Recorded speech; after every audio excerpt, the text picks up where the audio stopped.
All right, so this should be kind of review from geometry. I'll just crank through it kind of quickly. Vertical angles are going to be important. We're going to talk about similar triangles. Everything that we do in geometry, not everything, but probably 95% of what we do is based on triangles. Now, this is trigonometry is right angle triangles, which is still a triangle. So all the properties of triangles apply. So vertical angles help us to prove things in triangles, and basically what they are, they're across from each other.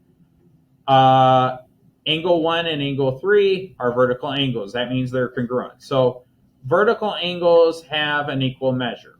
All right. Vertical 2, angle 2 and angle 4, which are vertical angles, are also congruent. Okay. So whenever we cross two lines, the angles opposite each other are going to be congruent. They're going to be the same measure. Now, also, alternate interior angles, and these are going to be something that you should remember, those are congruent. So interior means that it's on the inside. So let's unpack that. Interior is inside the parallel lines. So all the angles inside are interior or inside parallel lines. Oops, I misspelled the word inside. And remember, the symbol for parallel is just two straight up and down lines. And then I'm going to, in cursive, write lines. Although you probably can't read cursive. So we'll say lines. How do I know they're parallel? Because they told me. See how it has the two up and down lines? All right. Now, alternate means they're across from each other. So, 3 is on the other side of the transversal of 6. Okay? So, when we say alternate, what we really mean, alternate means opposite side. By the way, I'm writing a lot of stuff down. Some of you guys are enthralled with my teaching, but you need to write this down too. Okay? Opposite sides of transversal.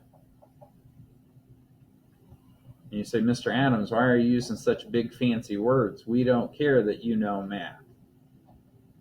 Well, I'm not trying to impress you with my fancy words, but T is the transversal. That's the one that intersects. That's the one that intersects the parallel lines. Okay?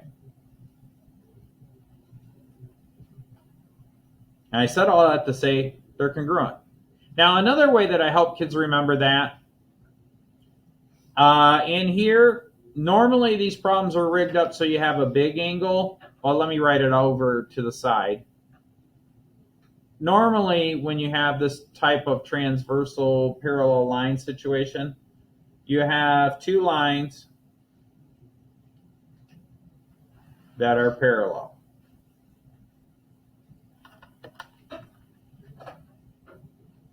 And then you have a transversal. Oh, that's a bad transversal. You have a transversal. That isn't too much better. That separates it. But when you do that, you're going to have a big angle and a little angle. So this is a big angle. This is a big angle. Notice that those are vertical angles. This is a big angle. This is a big angle. And then you have small angles. This is a small angle. This is a small angle. This is a small angle. And this one right here is a small angle. And so what does that mean? Well, it means that the small angles always equal the small angles.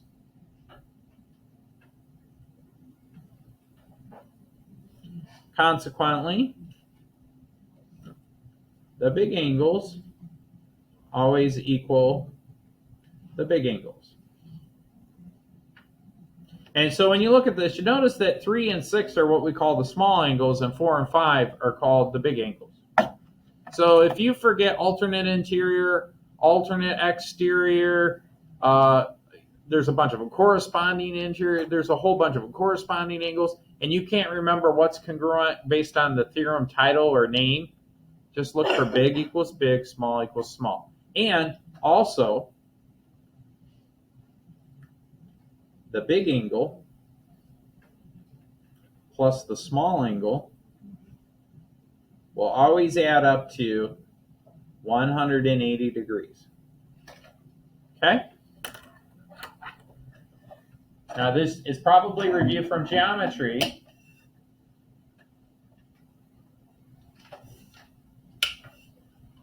I see some kids are still writing stuff down. That's fine. Take your time. I want you to write all of it down. It's very helpful. Those of you that are juniors and you're going to take the SAT, there'll be a couple problems that you'll have to know this stuff, forwards and backwards. Okay? Can I move on to the next slide? Okay. Wrong way. Oh man, you guys can't see that.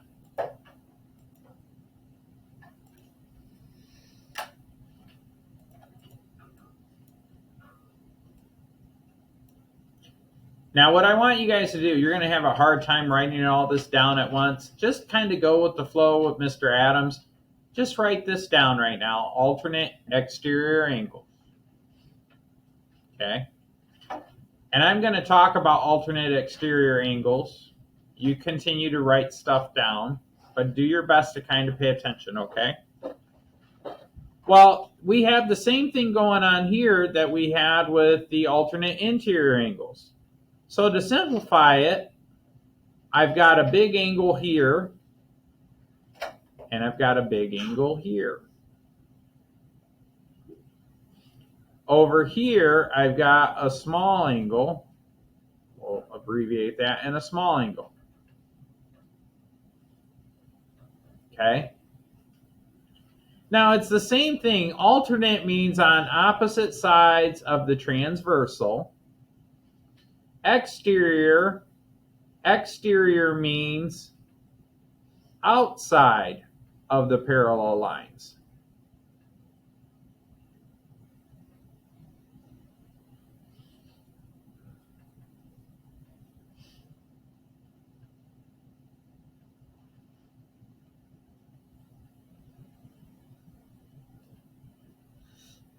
But again, if you can't remember that the alternate exterior angle theorem, it's not language you use every day, those angles are congruent, then what you can remember is that the big angle equals the big angle and the small angle equals the small angle, always, forever.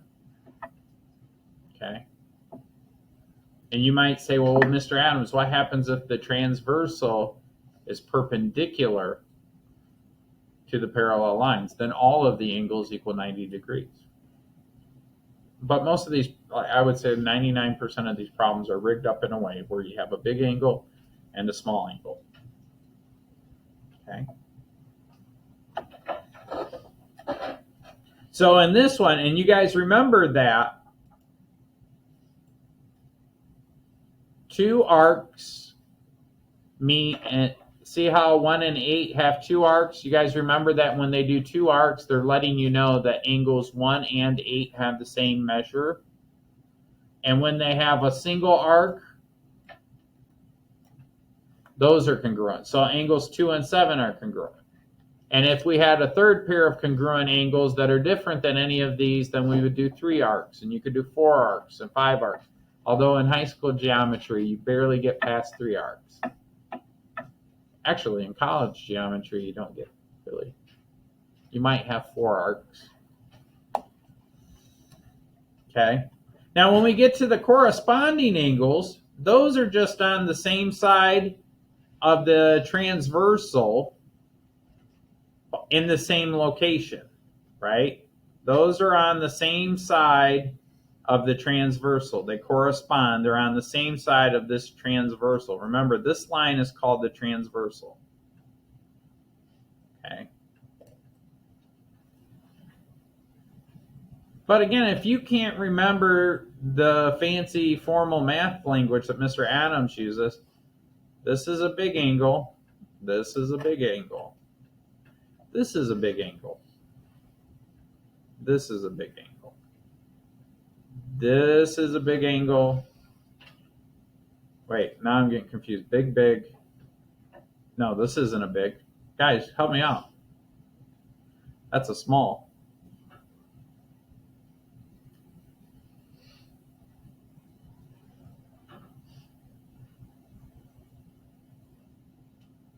So then this would be congruent to this one. But these are corresponding angles too.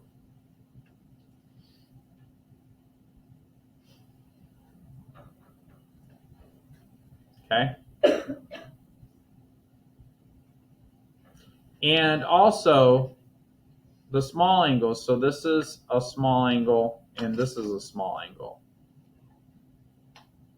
This is a small angle and this is a small angle. So 2 and 6 are corresponding because they're small angles. Or I mean congruent because they're small angles. 3 and 7 are corresponding, but really they're small angles. And 4 and 8 are corresponding, but those are big angles. Okay. And then interior angles on the same side of the transversal, they add up to 180. So angles 4 and 6 add up to 180.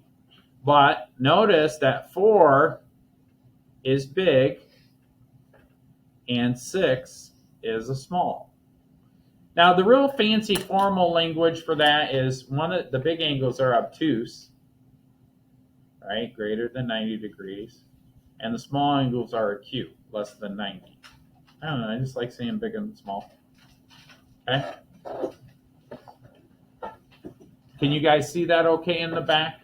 Do I need to make it bigger?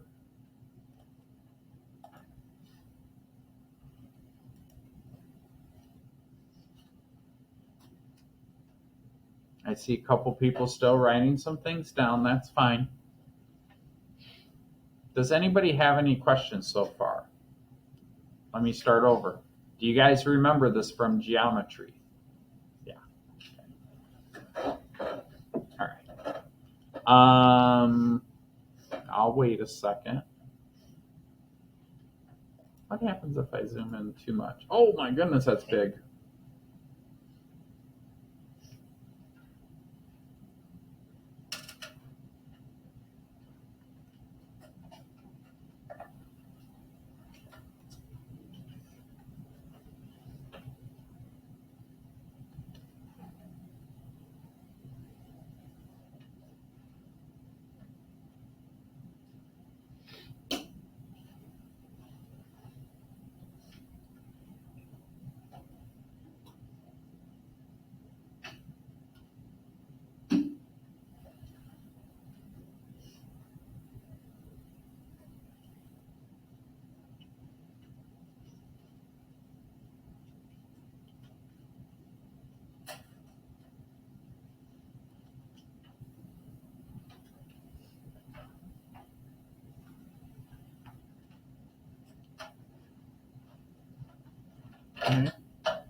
Okay.